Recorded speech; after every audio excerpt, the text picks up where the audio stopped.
bom dia. Esse é o dia em que a gente pode dizer isso de manhã sem se arrepender à noite. Muito bom dia. Nós temos um convidado ilustre, meu orientador, professor, amigo de tantos anos, só para não ser uma coisa mentirosa,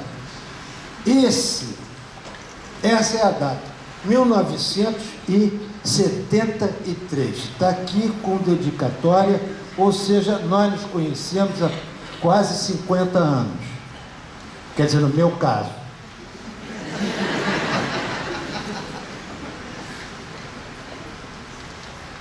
Muito tempo passou.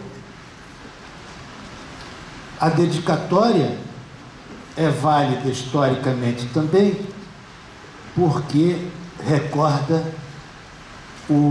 a minha primeira esposa, que estava junto nessa ocasião. E tudo isso foi provocado por um mal-entendido, de certo modo, que era a minha ideia de, no exílio interno, em Santa Catarina, ainda se podia exilar, né, no Brasil, eu resolvi fazer um mestrado. Era um mestrado de linguística. Havia vários professores americanos e tal. Era o único que estava a pé para mim. E fui lá fazer. Mas tinha uma coisa, naquela época havia o minor, né? O segundo, né? Você tinha que fazer disciplinas créditos numa disciplina anexa. Fui olhando etnologia do Brasil. Falei, perfeito, etnologia do Brasil, ótimo. E ia lá chegando ao Museu de Antropologia, organizado, dirigido naquela época pelo professor Silvio Coelho dos Santos, nosso amigo. Havia um curso previsto de um professor que vinha, um jovem professor, que vinha recém tendo feito o seu doutorado, vinha para palestras. Essas palestras são as palestras que estão aqui. O Roberto fez muito mais coisas desse tempo. Aliás, aqui, para vocês não acharem que antropólogo fica só imaginando coisas, não, está aqui, ele escreve, e ele escreve sobre algo sobre o que os antropólogos naquela época não escreviam ou pouco escreviam, que era sobre nós mesmos, né? Todo mundo tinha lá seus selvagens e nós não tínhamos nosso antropólogo, ou tínhamos, mas não como ele veio a se caracterizar com o trabalho do Roberto, por várias razões. Primeiramente, eu queria destacar que nesses ensaios de antropologia estrutural, nós temos coisas inesperadas. Por exemplo, um ensaio sobre Lévi-Strauss, Poe e Lévi-Strauss no campanário, ou seja, literatura e pensamento relacionado à literatura. A obra literária como etnografia, ninguém achava assim com facilidade de que a obra literária podia ser uma etnografia. Aqui, em 73, o Roberto dizia isso. A obra literária como etnografia. Tá? O carnaval como rito de passagem, que era, na verdade, com muita habilidade, o Roberto apresentou o carnaval como rito de passagem, né? Foi uma espécie de apoteose inicial de uma antropologia do Brasil, né? De uma antropologia centrada em questões que eram questões da sociedade brasileira. Sabe o que aconteceu depois? Muitas tainhas na telha. sempre depois dos nossos encontros. Tainha na telha e cachaça.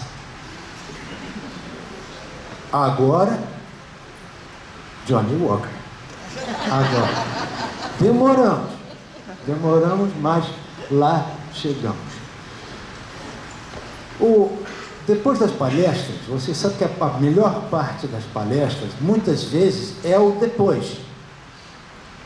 Depois das palestras saímos para isso, jantar, beber, conversar.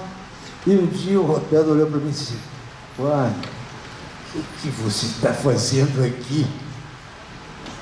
Eu falei: "Eu estou aqui exilado e fazendo um mestrado em linguística." Ele disse: "Você está louco, pô. Linguística é um perigo.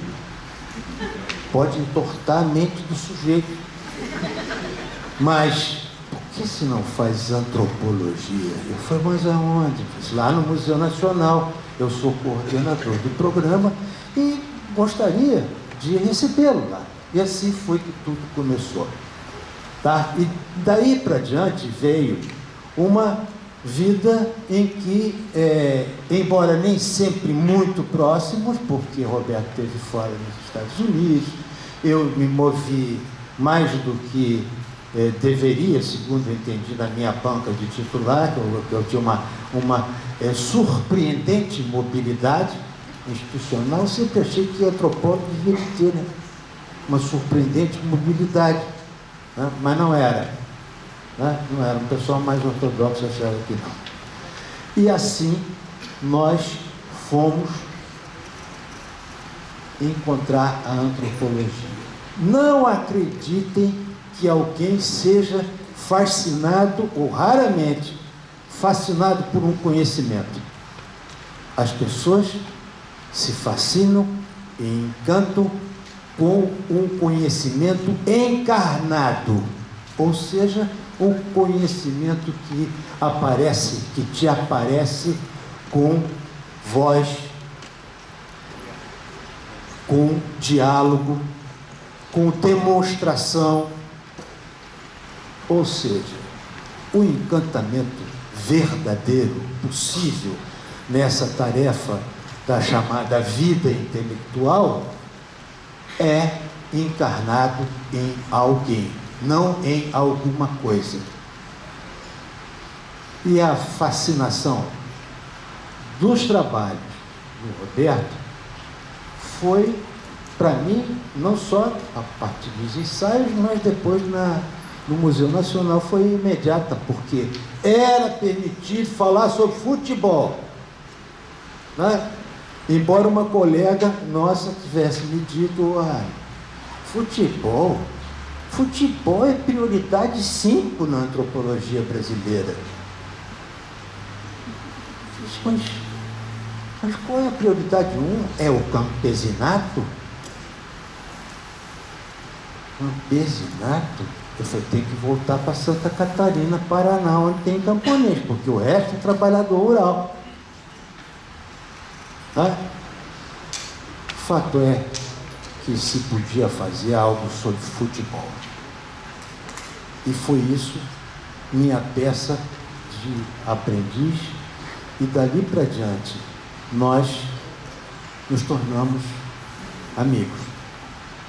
E essa amizade tem para mim um lado muito especial, porque o Roberto fazia uma coisa que nunca vi depois ninguém fazer. Ele chamava a gente, eles, Roberto e Celeste, nos chamavam para dançar, lanchar, conversar, receber convidados, como Victôria, tá? E dançar, né? Minha primeira parceira de dança desses encontros está aqui, é a Celestinha, né? Que o pessoal não se animava muito, porque ela era muito jovem ainda. Eu disse: poxa, essa menina pode querer dançar, né? E isto fez com que nós nos tornássemos vinculados de um modo muito particular. Quando eu cheguei aqui, quase morri de susto no banco. Não é o que vocês podem estar pensando, no banco, porque atrás de mim, na fila, estava o Roberto, muitas décadas depois. Era Renato. Era o Renato. Eu falei, é você, Renato? Puxa, que alívio, né? Porque imagina, de repente você tem alucinações.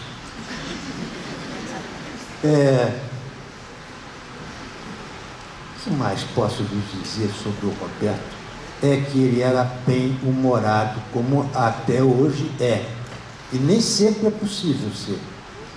Bem-humorado, brincalhão, excelente dançarino, né? E excelente host. A vida intelectual devia de ser assim. Nós éramos quase que medievalmente convidados e abrigados pelo nosso mestre. E não se falava só de coisas frívolas, senão que se falava sistematicamente do que era uma paixão, que era a antropologia. Dando aula todo o tempo? Dando aula todo o tempo, porque quem sabe dá aula mesmo quando não se dá conta que está dando aula.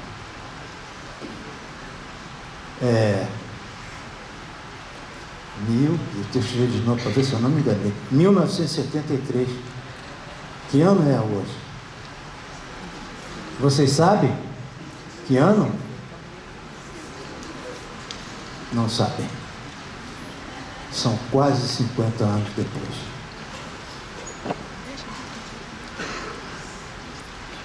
Amizades podem durar esse tanto simplesmente porque a paixão se junta em torno do esporte. E o esporte era a antropologia. Né? Porque você não jogava bola mais, eu não joguei bola nunca. Né? Então, era um perigo ortopédico, né? Mas nós tínhamos esta paixão. Quando se fez a grande coletânea em homenagem ao Lévi-Strauss, nós todos frequentadores da livraria Leonardo da Vinci fomos procurar a coletânea, porque nós queríamos ver quem estava nessa coletânea de homenagem. O professor Roberto da Mata estava. O que a gente fazia? A gente comprou, rateando o preço do negócio e mostrava para os outros. Você está vendo aqui? Roberto da Mata, nosso orientador está aqui, ó. O seu, procura o seu aí. Você sabe que criança é má, né? Em princípio, né? Ou como diz uma professora desta casa, vagabundo é mau. E assim, mais do que isso, eu poderia dizer por horas.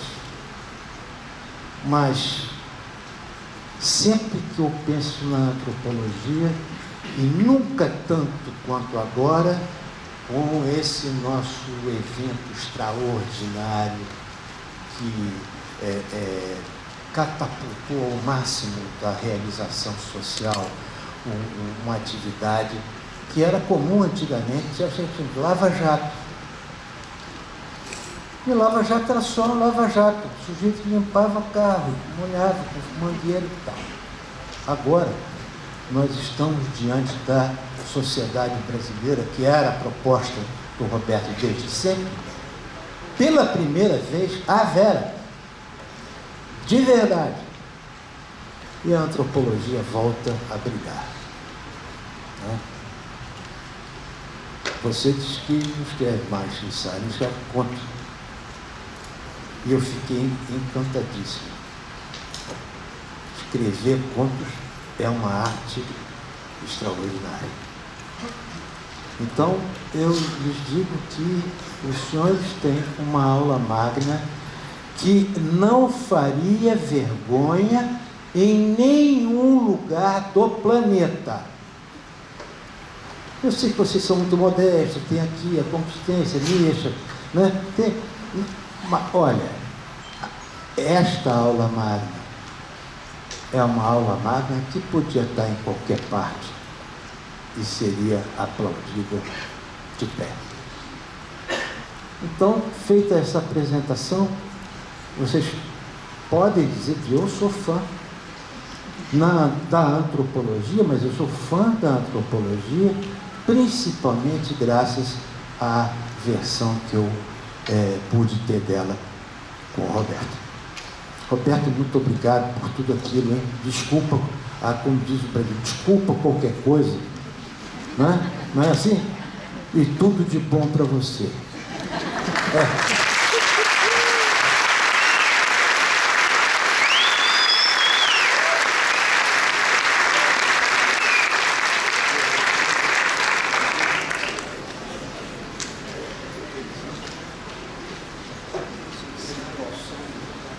Então, o cara fica velho e se enrola no próprio fio. Aí não consegue falar porque arrebentou o microfone. Eu vou ficar em pé, vou pedir licença para ficar em pé. Primeiro lugar é o seguinte: olhem para mim e vejam como não tem nenhum papel, não tem caneta, tem um celular no bolso que está desligado. Estou aqui com a cara, a coragem, a alma e o coração. Fui muito bem recebido pelo reitor, quero agradecer a recepção, conversamos. Estou absolutamente consciente das dificuldades que essa universidade está passando. Ontem conversamos no aniversário, comemorando o aniversário de 50 anos do Renato, que é um dos pioneiros dessa universidade. Portanto, eu tenho uma ligação com a universidade que é muito grande, é muito forte, uma relação de pai para filho, e tenho uma relação também com a minha filha, com os meus netos, que são 5 cantistas. Eu sempre voltei aqui, sempre venho, acompanhei e sei exatamente o que acontece com essa universidade, que é a minha vida, como eu dei o título, o Renato perguntou, eu preciso de um título para a palestra. A vida inteira dando aula, que é coisa que eu sempre gostei de fazer. Nunca abandonei a sala de aula, nunca entrei, não porque é ruim, porque alguém tem que fazer, mas nunca fiz outra coisa na universidade. Fui chefe de departamento, obrigado. Fui coordenador do programa que o Arno falou, obrigado, porque não queria. Meu negócio era estudar, escrever e, evidentemente, você escreve, você tem ideias quando você dá aula. Então, esse movimento que vocês estão fazendo aqui, que alguns, o reitor abraçou, eu me congratulo com ele, que é um movimento de resistência, a nossa resistência, como professores e como intelectuais, a serviço do Brasil, e não a serviço de nenhum partido, de nenhuma ideologia. É isso, é transmitir conhecimento, é não abandonar o conhecimento, porque a universidade sem o conhecimento, ela desaparece, ela vira uma outra coisa, ela pode virar um mercado de diploma, ela pode virar um partido político. Isso não é universidade. A universidade é um lugar onde a gente aprende, e aprender é às vezes muito doloroso, porque quando você aprende, você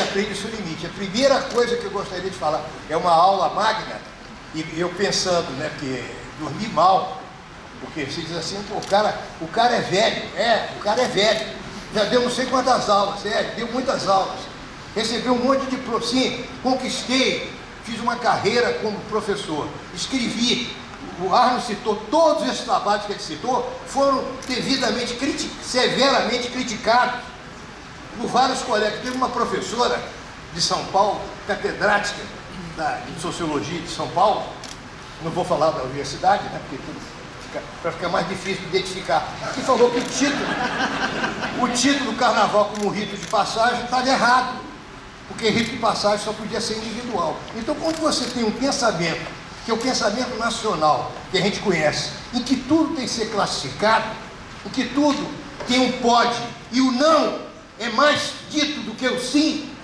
a porta do não está muito mais aberta no sentido contrário, contraditoriamente, paradoxalmente, o não é muito mais ouvido do que o sim. O nosso papel como resistência,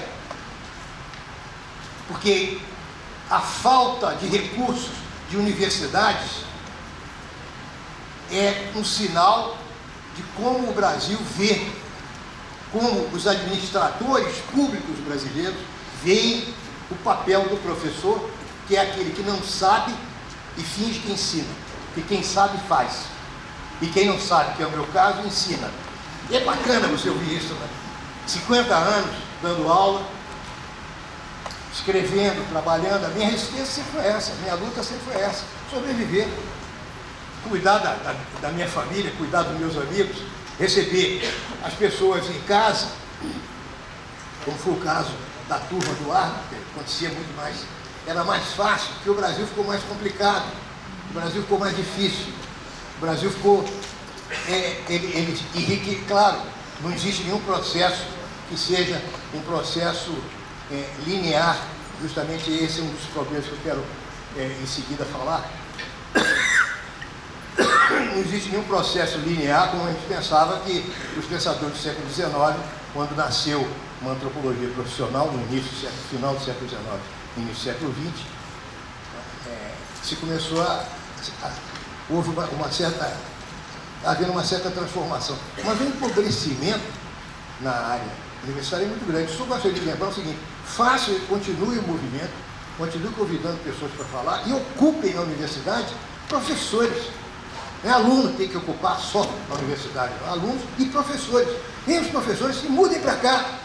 Façam como os americanos fizeram, que eram contra a guerra do Vietnã, o sit-in, que foi organizado inclusive por um grande antropólogo americano, que eu tive com ele várias vezes, o Marshall Salins, em que os americanos que eram contra a guerra do Vietnã, eles não deixaram, eles não abandonaram a universidade, eles entraram na universidade e ficaram dando aula, 48 horas de aula todo dia, as salas de aula sempre tinha um professor falando de alguma coisa, de problemas políticos, de problemas culturais, de problemas americanos, de problemas internacionais, aula constante. Foi uma resistência tipicamente dirigida de maneira, uma resistência, digamos assim, paradoxal, sim, porque o ideal seria explodir a ponte, né? Quem não pensou em dinamitar alguma coisa? Só os loucos não pensaram, porque nós todos normais já pensamos em dinamitar alguma coisa, né? Mas esse trabalho, ao contrário, é exatamente o que eu gostaria de duas ou três questões compartilhar com vocês, que é um pouco da história da antropologia que eu fiz, que eu pratiquei. Não vou dizer que ela é original, porque não é. Não vou dizer que ela é uma coisa que mudou, que foi extraordinária no sentido de fechar um capítulo para abrir outro, porque também não foi isso. Agora, o que ela demonstra é uma fidelidade e espelha lá dentro, nas entrelinhas, como eu tentei honrar e dignificar essa disciplina, que é uma disciplina, primeiro, difícil de ser compreendida. E quando você fala em antropologia, é como as ciências humanas, chamadas ciências humanas, ciências do homem, como quiser, mas as ciências sociais, o primeiro problema que eu gostaria de chamar a atenção, que é um problema complicado e que requer uma certa abertura, talvez mais do coração, que é mais difícil do que da inteligência, que você pode compreender, mas não abraçar, pode estender a mão, mas não entregou o resto. É que nós trabalhamos, isso foi uma coisa que eu falei com um grande antropólogo francês, não vou entrar em detalhe, porque senão eu não termino. A antropologia fala das coisas que todos nós, ciências sociais em geral, sociologia, A história um pouco mais... A história coloca de saída um filtro que emudece, ou pelo menos traz uma certa estranheza, ou uma certa, um certo pudor para quem é mais ignorante, que não conseguiu domesticar ainda a sua ignorância, que é uma coisa que a gente aprende na universidade, se é que a gente realmente aprende, mas quando é uma boa universidade acaba aprendendo, é domesticar a nossa ignorância. Na minha primeira aula, estou dando a aula magna, minha primeira aula, me lembro muito bem dela. Por quê? Será que realmente eu sei o que eu vou falar? Eu só fui aprender quando eu me confrontei com a minha ignorância. Não sabia nada. Ia dar uma aula na Faculdade Fluminense de Filosofia, naquele tempo não era UF. UF! Não existia. UF! Entendeu? Eu dei aula em Notre Dame, nos Estados Unidos, com um amigo meu que era americano, e dizia, Nossa Senhora! Você dá aula na universidade, Nossa Senhora! Entendeu? Deus do céu, né? Não tem esse nome, a universidade com esse nome não tem. Mas enfim, primeira aula na UF, Introdução à Antropologia. O meu mentor, meu professor, que me convidou para fazer, foi Cássio Faria. Eu vou dar aula, Introdução à Antropologia. O que é antropologia? O que a antropologia faz? Qual é a diferença entre antropologia, história, sociologia, psicologia social e outras disciplinas que tratam das coisas humanas, né? Negócio complicadíssimo. Por que é complicado? É simples. Todo mundo tem opinião sobre o que a antropologia e a sociologia falam. Quando você fala, eu vou falar uma aula, eu sou especialista em religião, opa, acho que é religião, todo mundo é bandido, que é religioso é bandido. Então, calma, vou falar da religião dos romanos. Aí esse cara já consegue segurar a sua ignorância. A sua opinião. Ignorância não é no sentido de estupidez que nós confundimos, né, no Brasil. Talvez tenha até, valesse a pena fazer uma pesquisa. A gente chama de ignorante, a gente confunde brutalidade, a gente confunde violência com ignorância. Ignorância no sentido de ignorar e não saber. Não ter consciência de certas posições, etc. Você fala, não, eu sou especialista em religião egípcia. É uma coisa, aí o cara fica calado. Eu vou falar da religião da família entre os antigos mongóis, ou entre os chineses, na dinastia Shula, do século 30 a.C. Aí o cara já ficou calado, porque o tempo, quando você fala assim, eu vou fazer uma palestra sobre as famílias dos grandes fundadores, os primeiros usineiros do Campos dos Goitacazes. Já 70% ou mais já vai ficar calado, porque não sabe, começou. Como é que essa indústria, como é que essa cana-de-açúcar que plantaram no Nordeste, veio para Campos, mão de obra escrava, etc, etc, etc. Então, o tempo é um filtro, é um fosso que ele é maior do que esse fosso que está separando a gente. Quando você fala que eu vou falar da família ou da posição da mulher na sociedade brasileira atual, ou em geral, você já começa a ter opiniões. Mais do que... Todo mundo sabe.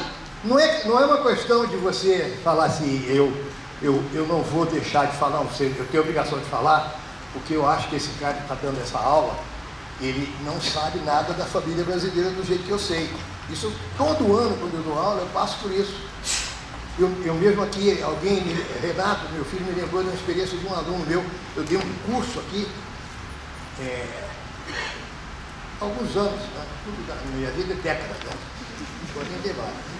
Eu tinha 15 anos, sei lá, começou, aí eu vim aqui e dei um curso. E estava falando de rituais, porque nós estamos no ritual, né? Nós falando de rituais. Aí eu perguntei, falei, um ritual que a gente mais vai no Brasil.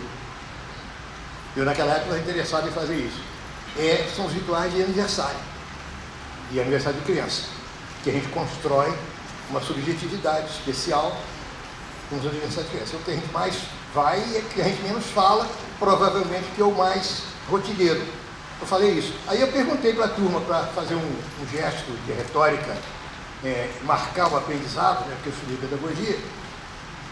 Hoje ninguém faz mais isso, mas eu estudei pedagogia para marcar, fazer o que a gente chamava de segurar, né? Internalizar o aprendizado. Perguntei aqui quem é aqui que não se lembra de nenhum, que nunca comemorou um aniversário. Tipo, um aluno levantou a mão e falou: eu nunca comemorei aniversário, professor. Foi um caso especial. O caso especial também fala. Mas o fato é que todo mundo tem opiniões. Daí a dificuldade da gente conseguir obter o autoconhecimento. E nas disciplinas sociais todas, que a sociologia sempre estudou, sempre fez o estudo dos laços sociais, rotineiros ou extraordinários, mais ou menos ritualizados, nas grandes civilizações. O que começou a acontecer com a expansão do colonialismo europeu, da Europa ocidental, a partir dos grandes descobrimentos, e hoje nós estamos conversando com o reitor, na reitoria, eu estava falando para ele, curiosamente, os dois países que abriram o mundo, as grandes diferenças humanas, Portugal e Espanha, os países que fizeram a descoberta do novo mundo, inventaram, que descobriram a América, foram os dois países que não inventaram a antropologia. Quem inventou a antropologia nasceu certamente na Inglaterra, na França e na Alemanha, mas não nasceu com as navegações, com a história natural. As navegações portuguesas levavam padres, nada contra, nem a Igreja Católica, nem os padres, que era a característica. Todos os navios portugueses tinham o nome de santos. Se faziam rituais católicos, missas, nos Jerônimos, na Torre de Belém, quando ia sair navio, se aparecesse uma ave que era considerada agorenta, eles não saíam, os navios esperavam. Tinham vários sinais que presagiavam se a viagem ia ser boa ou não. Então, mas esses dois países, tanto Portugal quanto Espanha, têm antropologias tardias. Existe antropologia em Portugal, existe, muito boa, excelente, mas foi rebarba para trás, voltou. Quem inventou os navios ingleses, Darwin esteve na Bahia, no século XIX. Os navios ingleses levavam gente que estudava zoologia, botânica, faziam. Claro que tudo isso você vai, mas tudo tem interesse, claro que tem interesse comercial, não há dúvida nenhuma. Mas as motivações são importantes de serem entendidas. Então, um dos primeiros pontos que eu queria remarcar é a minha mais absoluta consciência. E quando você está trabalhando com uma disciplina como antropologia, você está trabalhando, ou com sociologia, você está trabalhando com alguma coisa que todo mundo tem opinião. E não são opiniões, às vezes, meramente intelectuais, não, são opiniões muito fortes, porque as pessoas vivem essas coisas. Não são questões de você decidir, o Platão é mais interessante do que o Aristóteles, não, eu prefiro Hegel, não, eu acho melhor ler um outro Schopenhauer. Não, não é isso. São questões muito mais importantes, porque você viveu numa família, você nasceu numa família.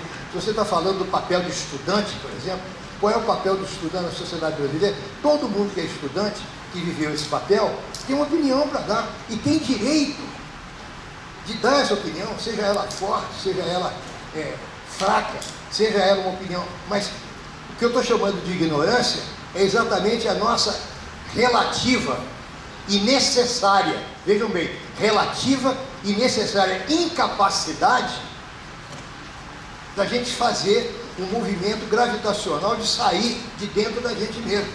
Porque se você sair muito de dentro de você, você se acaba. Você se liquida, você não pode fazer isso. Então, o preconceito, o prejuízo, o pré-julgamento, o posicionamento faz parte das nossas vidas. Ele é inevitável. A primeira coisa, a primeira experiência que os antropólogos trouxeram para essa civilização da Europa Ocidental, essa Europa Ocidental que tanto contribuiu, mudou o mundo, inclusive fez contribuições com a mão direita, com a mão esquerda, com a cabeça, com a barriga, com os órgãos genitais, com o pé, de todas as maneiras, inventaram a guerra, reinventaram a guerra, inventaram regras de engagement. Quando o cara chega para mim, quando eu vejo em filme, ou vejo em um livro, que você tem as regras do engajamento, só uma cabeça muito pervertida tem um ritual para fuzilar, né?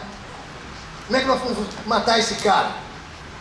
Não, nós vamos primeiro botar ele numa parede, a gente põe uma venda nos olhos, não é mais decente, porque não é nada. Venda, tem uma discussão, 3 dias. Se for no Brasil, fica 1 ano, porque tem que ir lá ao Supremo. Vai vendar o canal. Não. Aí vem o ministro Marco Aurélio. Devemos considerar a vítima deve ter os olhos, que aí não vai falar vendar, porque todo mundo sabe o que é, deve ter os olhos devidamente obliterados, deve ter uma censura visual, Bom, então, essa Europa Ocidental se acreditava, não era só, eram países como até hoje deslumbra todo mundo, né? Eu vou perguntar, quem já foi a Paris aqui? Todo mundo vai levantar a mão. Eu não vou. Eles se achavam. A confusão, né? É uma confusão que é patente hoje na minha cabeça de velho, ela é óbvia. Confundir o microfone com a voz é uma confusão terrível.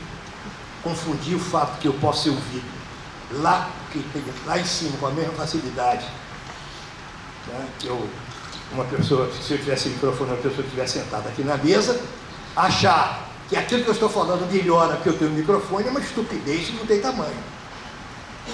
Mas a gente acredita nisso. Você acha que o iPhone melhorou os seus companheiros de telefonia? Se você achar, você deve procurar um psiquiatra. Está enganado.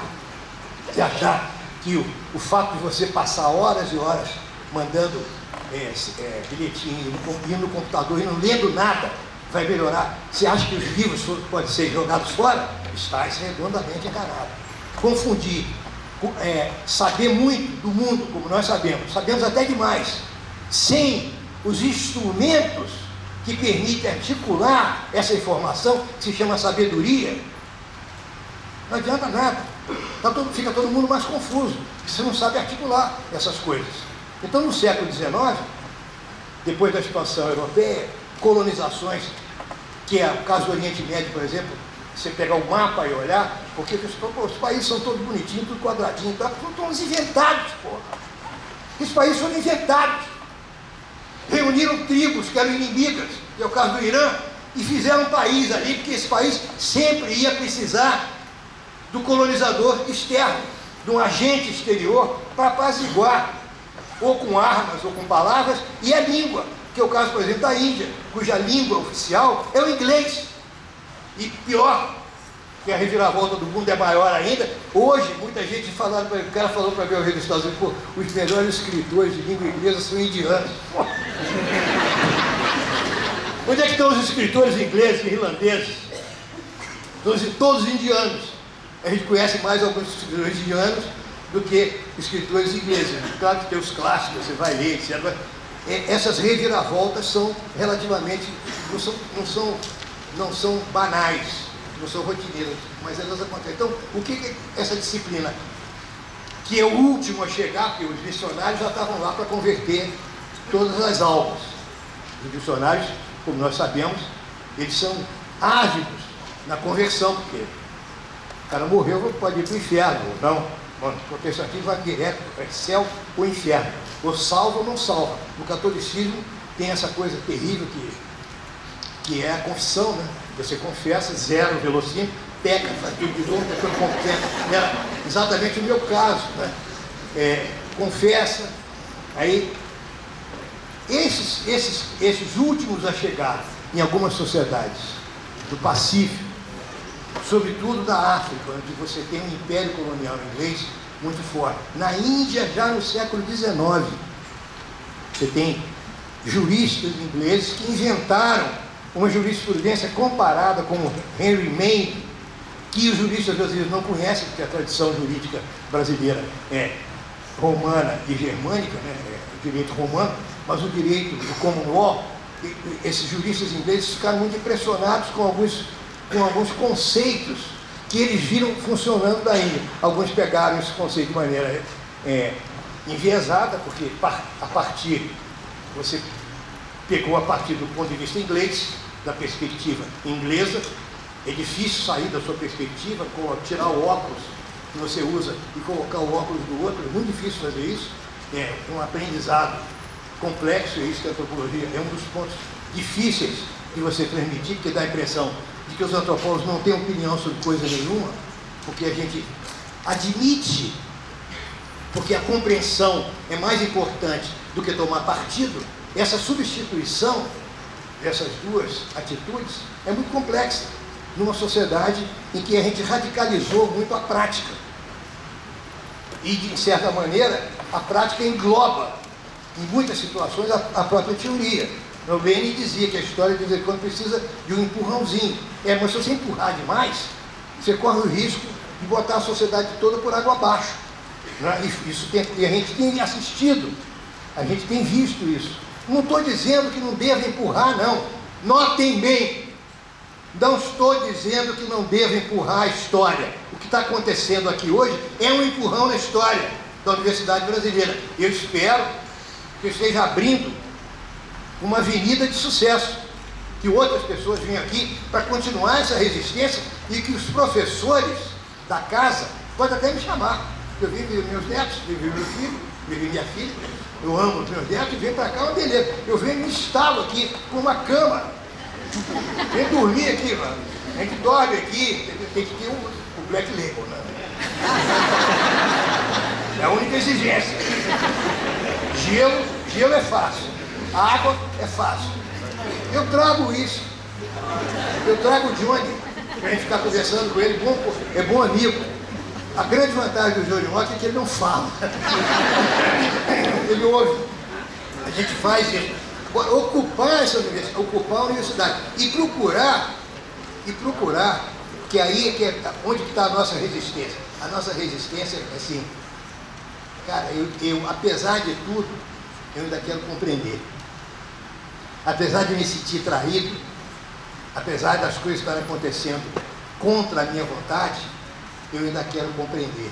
Apesar da minha vida não ter sido, ou não estar acontecendo do jeito que eu esperava que ela acontecesse, eu ainda quero compreender. Porque sem isso, aí não tem mais nada. Porque a única coisa que faz com que a gente tenha alguma esperança é exatamente alcançar esse nível mais alto. Só talvez seja característica humana. Agora, esse compreender, ele também não é uma coisa simples, não é uma compreensão de equação 2 mais 2 igual a 4. Esse 4, ele não é ele é mais analógico, pode ser mais 4 em certas situações e menos 4 em outras situações. Ele não é um 4 digital, ele é analógico, porque tem coisas mais verdadeiras do que outras que são a mesma coisa, que é o que a gente reclama o tempo inteiro. Ah, mas eu dei aula naquela turma, como você gostou? Adorei. Todo mundo ficou prestando atenção, mas eu também dei. Mas, pô, ninguém prestou atenção, pelo contrário. Então, foi bom, foi, mas não foi tão bom quanto o seu bom. E o nosso problema é esse, o seu ruim é melhor ou pior que o meu. A gente faz medidas filigranadas em situações que para muita gente não deveria ter filigrana. Então, o que os antropólogos fizeram a partir de determinadas figuras, como Malinowski, que estudou uma sociedade ao norte da Nova Guiné, nas Ilhas Trobriand, descobriu um sistema de trocas simbólicas importantíssima, que movimentava toda a estrutura social das ilhas na base de fazer canoa. Eu estou relendo, cara, eu estou relendo Malinowski, encantado, que eu li quando era estudante, em 63, 64, quando eu estava na Universidade de Harvard como estudante, fui o primeiro antropólogo brasileiro a ter o título nessa universidade. Entendi o tamanho da minha ignorância, que o Apitão era um grão de poeira da minha ignorância, que era maior que Campos, maior que o estado do Rio, porque eu não sabia nada. Então era um negócio meio um voo cego, que A gente tinha história no Brasil, se estudava história, psicologia, não sei o quê, tudo meio voo cego. O cara sabia mais ou menos onde o galo estava cantando, não sabia onde, ouvia o canto do galo, não sabia onde. Eu fui para uma universidade, primeira coisa que me chamou a atenção, eu fui ao gabinete do meu professor. Era um jovem. Ele tinha todos os livros que eu também tinha. Aí é questão de ser burro ou não, né? Eu não fiquei na minha burrice, porque eu me perguntei, se esse cara tem todos os livros que eu tenho, e supostamente ele leu todos esses livros, eu também li, então como é que ele sabe mais que eu? Se nós lemos esses livros, como é que esses caras fazem pesquisas mais ousadas, fazem perguntas que nós não pensamos em perguntar, como assistir um filme de Woody Allen? Como é que o cara teve essa ideia?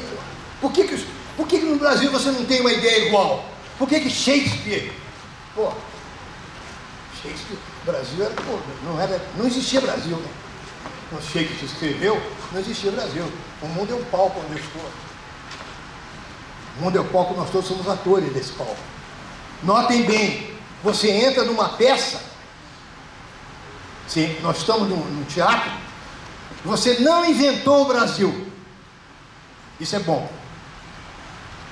Porque a sua culpa é parcial. Para o bem e para o mal. Você não inventou, porque o Brasil tem muita coisa boa. Você não inventou o Brasil. E um outro ponto, um dia você vai necessariamente, esse é o ponto talvez mais importante e mais difícil. E um dia você vai embora desse palco. Vão te chamar um contra-regra, o diretor da peça, que você conhece mais ou menos, não sabe quem é. Talvez, tem gente que nem acredita que tem diretor, né? Tem gente que acha que tem um diretor assim, o diretor é bom, ele sabe tudo, ele dá de acordo com o que a gente faz, tem uma balança impecável, e tem gente que acredita que a peça é simplesmente uma peça, um dia você vai embora, a peça continua sem você. Para quem é onipotente, isso é muito difícil. Então esse controle da onipotência, eu acho que a grande contribuição da antropologia junto, e estou fazendo isso agora, é a última parte do meu projeto intelectual, né? Porque o cara tem uns problemas de resistência de material, né? Quem discutiu isso antes dos antropólogos, ou de maneira quase que paralela a alguma antropologia, a partir do final do século XIX e, sobretudo, nas primeiras décadas do século XX, foram os escritores. São os escritores de um lado e os outros, gente como Kafka. Alguns poetas discutiram, alguns poetas franceses discutiram. O cinema colocou isso. Chaplin, quem já viu algum filme de Chaplin, veja Tempos Modernos, toda a problemática da tecnologia que nós hoje estamos enfrentando de maneira dramática, está colocado lá em Tempos Modernos, no Operário lá, que até a comida, dá comida na boca e tal, tudo para melhorar a vida do operário, e vem essa miserabilidade da desumanização através da máquina que hoje nós experimentamos de uma maneira muito clara, muito objetiva, né? A perda de posições de trabalho que a gente ouve na televisão, os debates nos Estados Unidos, na Europa, o que está acontecendo com essa Europa que foi tão rica, tão poderosa. De manhã, estava vendo televisão com o Renato, o que está acontecendo na Espanha, na Grécia, né? O que aconteceu com a Europa? O que aconteceu com a Europa? Aconteceu na Europa, o que está acontecendo no mundo inteiro. Primeiro você começou a ter automóvel, que para ser fabricado, na época do velho Ford, né, do Henry Ford, que foi um industrialista incrivelmente eficaz e incrivelmente criativo, né? Taylor, Ford, com as esteiras, né? A montagem, cada operário fazia um pedaço. O que aconteceu? Hoje você não precisa mais de 5 mil operários, você precisa de uma Detroit, de uma fábrica de automóvel. Você tem um robô que substitui esses empregados. Então, o que aconteceu da minha área? Vou falar de mim, da minha área. né? Eu comecei a trabalhar no Museu Nacional. Em 59 eu era estagiário no Museu Nacional, 59. A maioria de vocês aqui, em 59, vocês estavam onde? Espaço Sideral. Meras amebas, procurando alguma coisa para encaixar-se. Oh! Aí veio essa consciência, né? 59 tínhamos o Nacional. Tinha 4 datilógrafos. Eram 5 ou 6 antropólogos, a maioria ágrafos, não escreviam porra nenhuma, desculpa. Não escreviam porra nenhuma, só faziam reclamar, não escreviam nada. Entendeu? Ágrafos. Eram cantores que não gravavam. Cantavam bem pra cacete. Mas não gravavam. Vamos gravar? Não posso gravar. Ainda não está pronto. Não gravar. Tinham 4 datilógrafos. Se chegar hoje no Museu Nacional, eu fui depois, comparei o Museu Nacional, a primeira viagem que eu fiz nos Estados Unidos, 63, também a maioria não tinha nascido. 63 eu fui para Harvard. Tinha mais de 15, era um batalhão de datilógrafos. Parecia aquele filme famoso, Se Meu Apartamento Falasse, do Billy Wilder, que tem uma agência de seguro nos Estados Unidos, aquela fila de máquinas, Kafka puro, aquela burocracia, máquina de escrever, aquele barulho de máquina de escrever, que era o barulho do próprio trabalho, símbolo do próprio trabalho urbano. Hoje, você volta lá, não tem mais a posição de datilógrafo.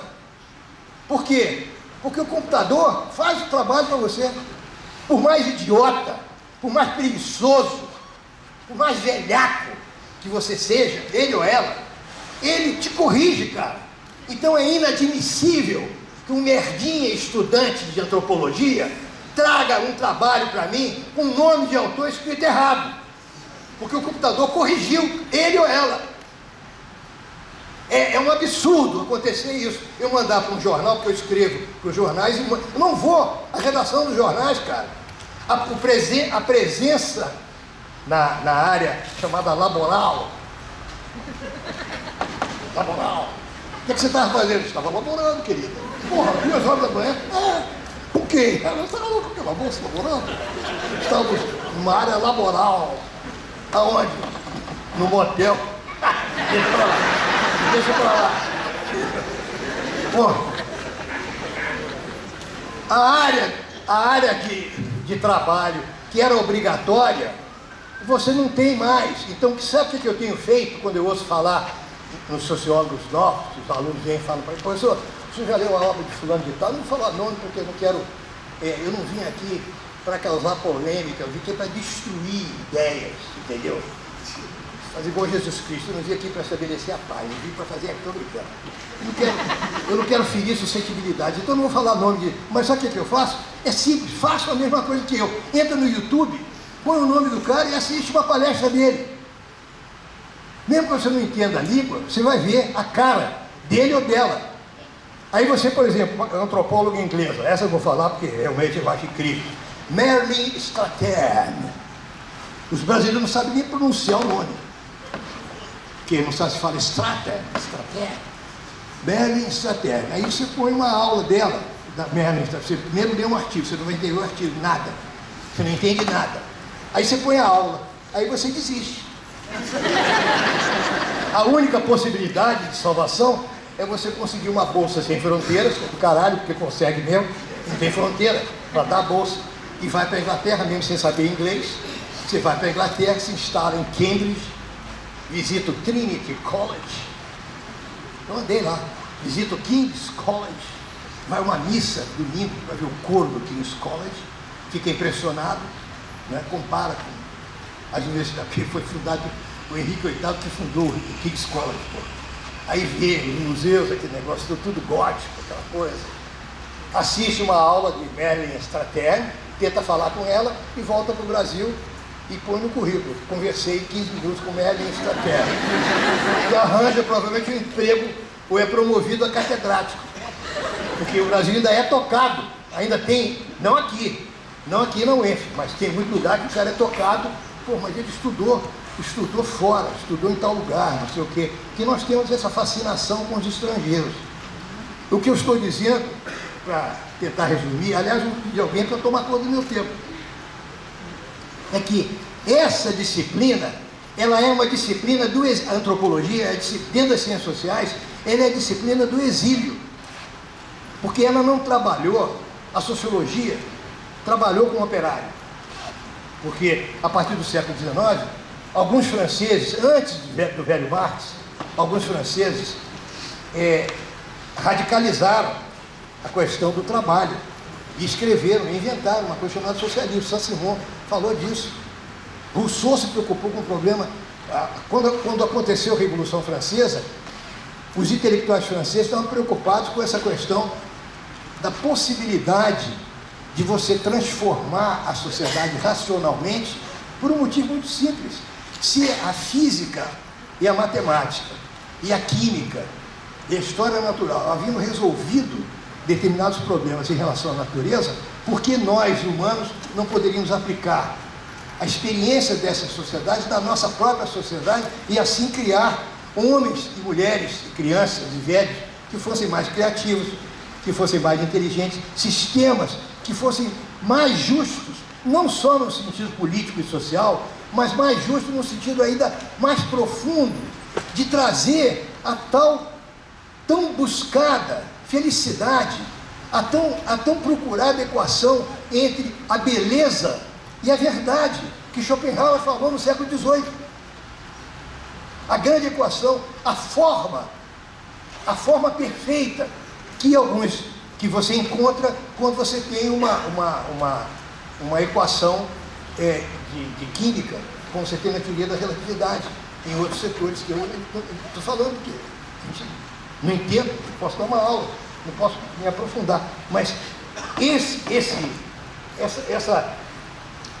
essa disciplina, a antropologia, o que os europeus fizeram? Os evolucionistas todos, que são os criadores da primeira fase da antropologia, eles inventaram uma linearidade para as sociedades humanas, do mesmo modo que você tem uma linearidade para o microfone. Né? Você tem o Demóstenes, não é o Demócrito, né? Botar a pedrinha na boca para falar. O grande orador grego era o cara que falava a viva voz. Depois aparece um cara, deve ter sido um americano, numa torcida de futebol ou de basquetebol, inventou um megafone, que era aquele troço que eu já vivi em São João Nepomuceno. Megafone, que era aquele negócio de lata, de alumínio. Fala, amplia a sua voz. E depois, um outro cara, né, o tal do Edison, né, maluco, inventou o telefone, inventou o microfone, aí apareceu esse trocinho aqui, o microfone. Foi essa linearidade, você aplicar. Por que a gente não aplica isso à sociedade? Esse é o pensamento, mais ou menos, dos chamados iluministas, que aparece a partir do século XVII, a partir da Renascença, de você entender melhor a anatomia humana, para poder desenhar. A motivação dos renascentistas era uma motivação, não era científica, era estética. Aparecia em alguns deles, Leonardo da Vinci, era proibido mexer em cadáver. Mas eles começaram a mexer em cadáver para poder entender como é que se desenha um corpo humano, masculino ou feminino, ou de um velho ou de uma criança, sem você entender a estrutura óssea e muscular. Então você precisa fazer uma dissecação para entender esses músculos, e assim você cria uma nova etapa nessa pintura naturalista que já vem, não é, de você ressuscitar a arte greco-romana, que é o grande, que é o Lévi-Strauss diz, é a primeira fase antropológica, a primeira fase da antropologia. A segunda fase vem com os evolucionistas, que diz, olha, tem as sociedades selvagens, que caracteriza, são sociedades pequenas, não tem cidades, tem aldeias, eles não vivem em cidades, a diferença é grande. Por quê? Porque na cidade você tem aquilo que nós brasileiros todos odiamos, que é o anonimato. Ninguém sabe quem você é. Daí, o que eu estudei num outro livro, não nesse, tu sabe o que a gente está falando. Que eu acho que todo mundo sabe o que é, né? Todo mundo já usou. Nenhum brasileiro, tem um livro que está saindo agora em abril, que eu fiz com um aluno que fez a pesquisa, sobre fila. Nenhum brasileiro gosta de ficar em fila. Os ingleses, quando você não sabe o que está acontecendo, e está meio perdido, porque houve um bombardeio, ou está havendo uma enchente, a primeira coisa que os ingleses fazem na rua é entrar em fila. Tem 2 caras parados e um terceiro fica atrás dos 2. Calmo, tranquilo, pacato. Nós ficamos bufando na fila. Demorou um pouquinho olhando o relógio. A gente tem uns sinais, que são sinais de impaciência muito claros, né? A gente fica, tipo, os franceses são chamados pelos ingleses de frogs, né? De rãs, sapo. Até com a mulher, né? Pô, o cara está deitado na cama, a mulher está demorando muito. Pô, querida, porra, não é possível, porra. E aí, vai demorar muito? Afinal, que banho é esse que você está tomando? Entendeu? E o cara fica impaciente. Então, agora, numa fila, numa repartição pública, numa matrícula, numa universidade pública, imagina o que está acontecendo nos hospitais, se você não tem um médico, cara. Depois de tanta pregação sobre o papel do Estado, depois de achar que o Estado pode resolver tudo, a gente tem que fazer esse exercício penoso que vocês estão enfrentando aqui. E eu me congratulo com vocês, falam, peão, a bola está na minha quadra, porque o Estado faliu. O Estado faliu. Ninguém botou na conta da UENF os diamantes. Porra, tem petróleo jorrando aí, tudo quanto é lugar, mas ninguém botou nada na conta da UENF e nem na conta da UERJ, e nem de outras instituições mantidas pelo Estado, nos hospitais. Então, nós vamos botar os nossos diamantes, não são roubados, são aquilo que nós lemos nos livros.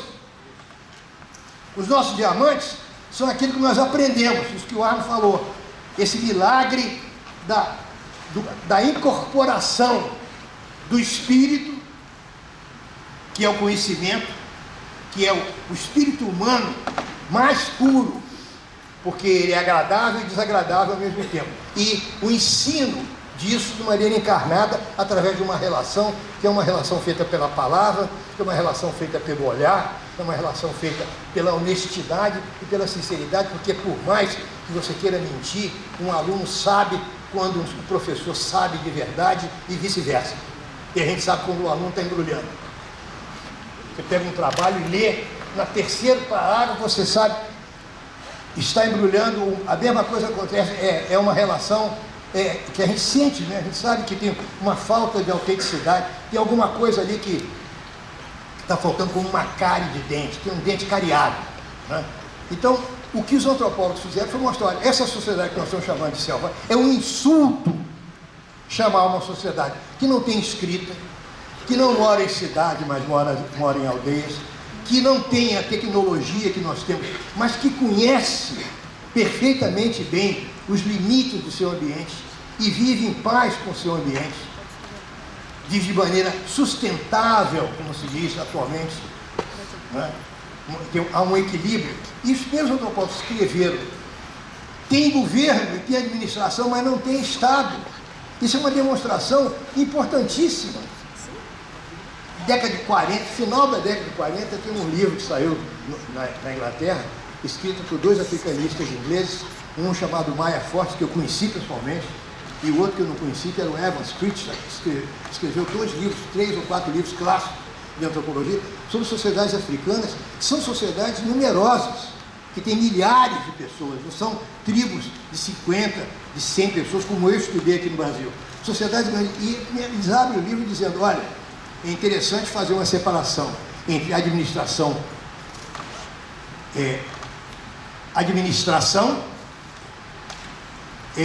distribuição de justiça e o Estado.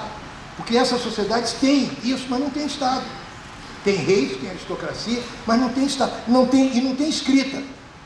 É feita através da memória, mas tem tribunais. Max Kluckman, que eu conheci pessoalmente, que era meu amigo, encontrei em 2 conferências internacionais. Ele morreu quando eu ia passar um ano na Universidade de Manchester como fellow lá de um instituto. Ele morreu, eu não pude ir à viagem, que for. Ele estudou o processo jurídico entre as tribos indígenas da África do Sul, entre os Zulus, como diz em inglês, da África do Sul. Então, como é que ele estudou isso? Ele chega a uma ideia, que ele diz é uma ideia presente também na jurisprudência ocidental, da tradição inglesa. Qual é a ideia? A ideia do homem razoável, a ideia do bom senso. Como é que você sabe que o cara é criminoso? Como é que você sabe que o cara é culpado? Através de um cálculo de bom senso. Como é que está a conta bancária dele? Follow the money. Como é que está a conta bancária? Quantas vezes aparece o nome dele, o nome dele é mencionado? É o senso comum. E isso existia também entre os Zulus. Então, depois de você ter trabalhos feitos com ameríndios da América do Norte, ameríndios da América do Sul, gente da Polinésia, da Melanésia, trabalhos dos orientalistas sobre a Índia, sobre a China. Você traz você cria como se fosse uma onda, um refluxo, né? Você vai uma onda para fora, para provar que esses caras são inferiores, ou que são primitivos, ou que são selvagens. Quando a onda volta, você descobre, quando lê esses trabalhos, a discussão que se instala dentro das ciências sociais é que é um insulto chamar essas pessoas de primitivos. Que em muitos sentidos, os primitivos somos nós. Não há nenhuma pessoa que seja completamente civilizada. E, aliás, se você for completamente civilizado, você enlouquece, que é a prova final que é dada numa cidade chamada Viena, por um carinha chamado Sigmund Freud. Que o louco e o são, a distância entre eles é de menos de 1 milímetro. Portanto, vocês estão ouvindo um maluco de pedra. Que é um profissional. E Galvão Bueno. Olha não! O cara é louco. É um louco de pedra. Entendeu? E essa me parece que é a contribuição mais importante. E essa disciplina, dentre as ciências sociais, essa disciplina é uma disciplina da marginalidade, nesse sentido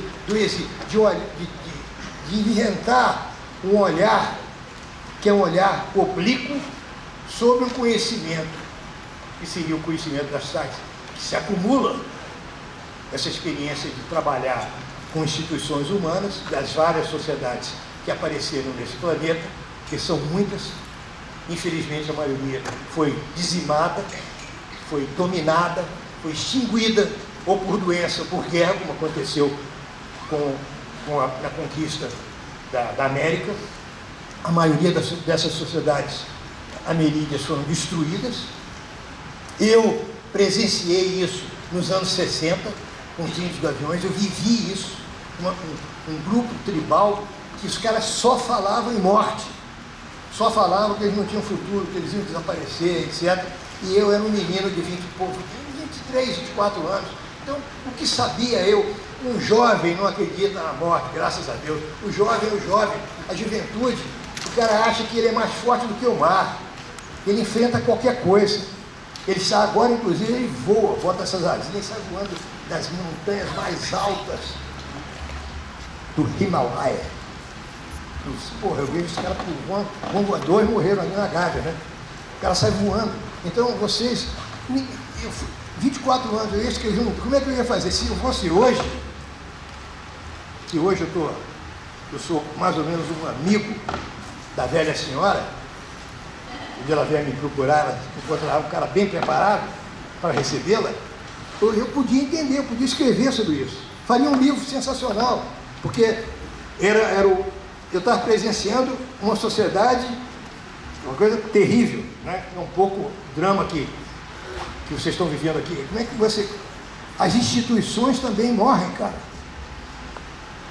As instituições são entidades vivas.